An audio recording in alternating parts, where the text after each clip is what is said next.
বাংলাদেশের 18 কোটি মানুষের প্রতিটা মানুষের উপরে 13 লক্ষ টাকা ঋণের বোঝা চাপে বসে আছে। মাননীয় স্পিকার, আমাদের যে বাজেট আজকে নির্ধারণ করা হয়েছে একটা বিশাল একটা ঘাটতি বাজেট, যে বাজেটে 2,43,000 কোটি টাকা ঘাটতি আছে। আমরা যদি এডিপির দেখি তাহলে সেখানে দেখতে পাবো 3 লক্ষ কোটি টাকা এডিপি নির্ধারণ করা হয়েছে। এই ক্ষেত্রে আমরা যদি দেখি তাহলে বিশাল যে ঘাটতি বাজেট, এই ঘাটতি বাজেটে 2,43,000 কোটি টাকা এটা দেশীয় এবং বৈদেশিক বিভিন্ন জায়গা থেকে ঋণ গ্রহণ করা হবে। বিদেশি ঋণ আছে এখানে 1,16,000 কোটি টাকা, ব্যাংক থেকে নেওয়া হবে 1,12,000 কোটি টাকা, আদার্স। কাজে আমরা যদি এখন নির্ধারণ করি এডিপির 81% উন্নয়নমূলক কর্মকাণ্ড সম্পূর্ণ ঋণের উপরে নির্ভরশীল। কাজের এই বাজেট এডিপি বাস্তবায়ন অত্যন্ত কঠিন এবং দুরূহ ব্যাপার। মাননীয় স্পিকার, বর্তমান বৈদেশিক ঋণের পরিমাণ 9 লক্ষ কোটি টাকা এবং আভ্যন্তরীণ ঋণ আছে 12 লক্ষ কোটি টাকা, আর 2,43,000 কোটি টাকা যোগ করলে 23,43,000 কোটি টাকা ঋণ হয়।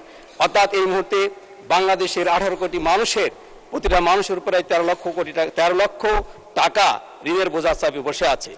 মাননীয় স্পিকার, আমি আজকে আপনার সামনে বলতে চাই যে আমাদের এই বাজেটে শিক্ষা খাতে বরাদ্দ বেশি দেওয়া হয়েছে। শিক্ষা মাধ্যমিক এবং উচ্চ মাধ্যমিক প্রাইমারি সেকশনে 1,04,039 কোটি টাকা বরাদ্দ দেওয়া হয়েছে। গত বছর যেটা ছিল 82,967 কোটি টাকা, তার থেকে এটা অনেক বেশি। স্বাস্থ্য খাতে বরাদ্দ দেওয়া হয়েছে 49,387 কোটি টাকা, যা জিডিপির প্রায় 5.27%। গত বছর যেটা ছিল অর্থ বছরে 31,022 কোটি টাকা, যা জিডিপি ছিল 3.93%।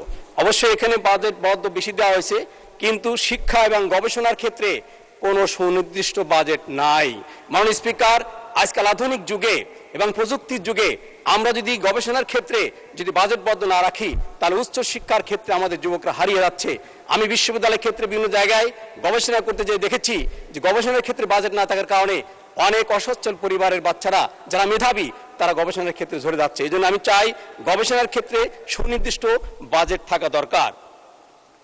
মাননীয় স্পিকার, আমি শিক্ষামন্ত্রীর দৃষ্টি আকর্ষণ করতে চাই, এখানে বাজেট বরাদ্দ হয়েছে অনেক, কিন্তু একাডেমিক স্বীকৃতি প্রাপ্ত বাংলাদেশে অনেক স্কুল কলেজ আছে, ডিগ্রি পর্যায়ে শিক্ষক আছে যারা দীর্ঘ 20 বছর ধরে শিক্ষকতা করছে, কিন্তু এমপিভুক্ত অন্তর্ভুক্ত হয়নি।